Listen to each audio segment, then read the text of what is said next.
Bienvenue dans cette nouvelle rubrique, le 7e VAR, qui a pour objet la présentation de films de patrimoine dont le récit prend place intégralement ou en partie dans le Var. À travers une analyse succincte de films qui recouvrent différentes époques du cinéma, nous aurons l'occasion de découvrir comment le territoire varois a inspiré les cinéastes depuis des décennies. Paul Sanchez refait surface après plus de 10 ans de cavale. Le meurtrier semble avoir été aperçu à la gare des Arcs-sur-Argence.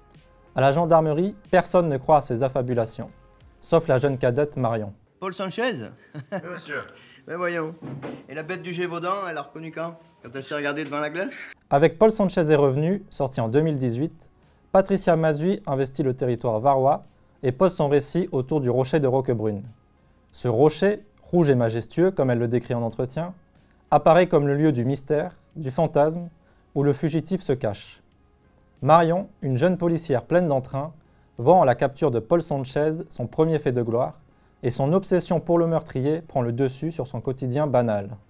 Le récit alterne entre le personnage de Laurent Lafitte et celui de Marion, incarné par Zita Enro. L'errance et les recherches de subsistance du supposé Paul Sanchez sont mises en contraste avec la quête obsessionnelle qu'entreprend Marion pour retrouver le criminel. Au cours du film, les deux personnages se croisent à plusieurs reprises. Par pure contingence d'abord, puis par la suite du point de vue du fugitif, cerné par la gendarmerie. Inévitablement, Marion et le fugitif se rencontreront à l'apogée du récit, dans une inversion maligne du compas moral.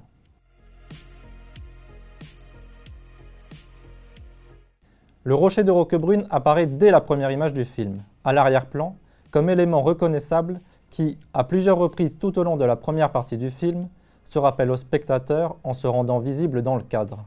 C'est tout naturellement le lieu vers lequel les deux récits, celui de la quête et celui de la fuite, vont se rencontrer.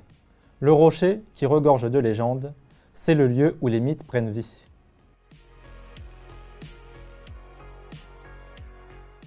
Paul Sanchez est revenu parlant ce sens de la façon dont la surexposition médiatique des faits divers produit des mythes auxquels on se rattache.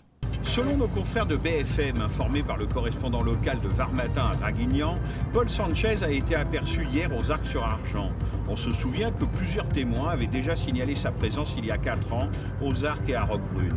Paul Sanchez, qui est toujours activement recherché, avait disparu mystérieusement il y a 10 ans après le massacre sauvage et inexpliqué de sa femme et de ses 4 enfants, dont il avait incendié les corps. Paul Sanchez renvoie au fugitif et suspect d'un quintuple homicide Xavier Dupont de Ligonnès, qui avait lui-même été aperçu pour la dernière fois à Roquebrune-sur-Argence, mais Patricia Mazui précise en entretien que Sanchez est avant tout une figure de criminel en cavale, dont le patronyme ne renvoie à personne en particulier. C'est l'image d'un homme qui a pété les plombs. Je suis Sanchez. Et tous Sanchez.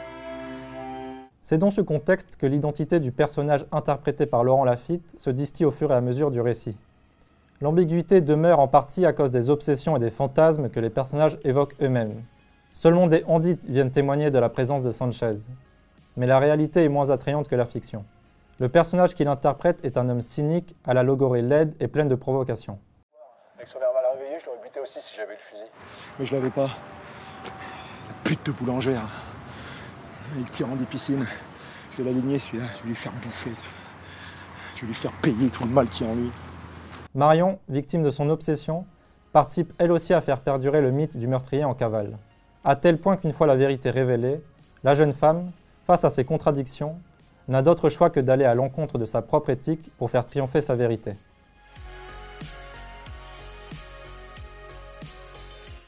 Paul Sanchez est revenu est aussi un film qui mêle les genres. L'enquête de Marion et la cavale du personnage de Lafitte renvoient indéniablement au film policier. Mais le film se propose quelques embardées vers d'autres genres, comme le western, grâce notamment à la partition musicale de John Cale, pleine d'emphase,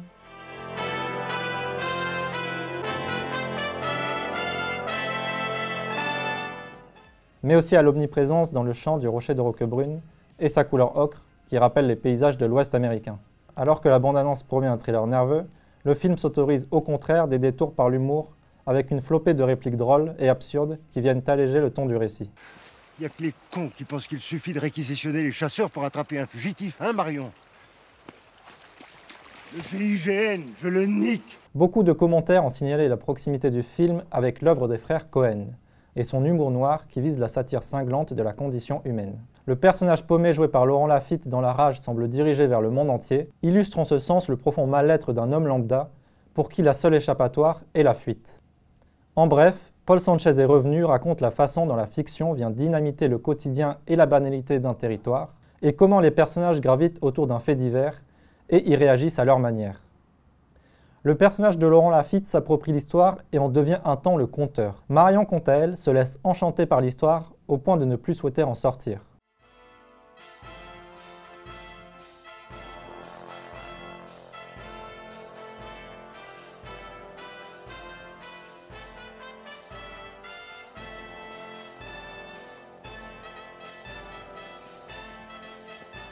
Nous nous retrouvons bientôt pour parler d'un nouveau film, et sur ce, je vous souhaite bon visionnage.